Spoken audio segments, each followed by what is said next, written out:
Welcome to Moving Through and Beyond, a podcast dedicated to sharing inspired journeys of redefining life, vision, and purpose after immense hardship and grief. My goal with this podcast is to give you hope and to let my guest journeys inspire you to make the choice to keep looking up.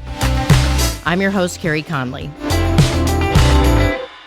I've mentioned to you how many times that I've always had a coach in my career, and the reasons I have coaches are many, but one of the reasons I want to talk about today is that I take feedback really well.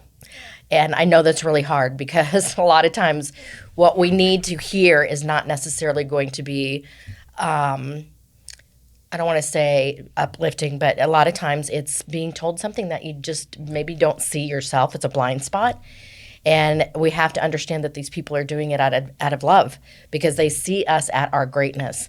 And so I take criticism as positive feedback because I know the person that's talking to me is seeing the best in me and knowing that if I don't get rid of this blind spot and deal with it, it's going to be an obstacle. It's going to be a stumbling block. And a lot of times, my friends, that criticism is not from other people, it's ourselves. I think we're harder on ourselves, much more harder on ourselves than anybody else can be. And so we need to become aware of that inner dialogue. And here's the reason.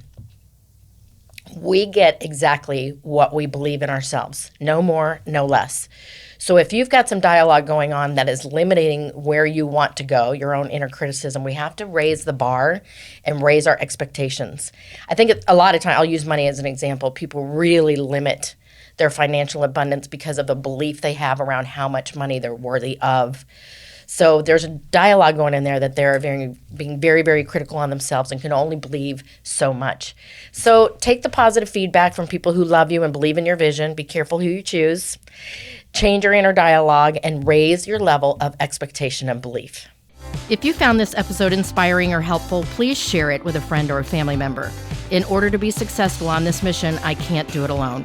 Connect with me at www.careyconley.com and don't forget to sign up for my weekly Do It On Purpose newsletter. Let's build this life-giving vision movement together to end this epidemic, save lives, and create purpose.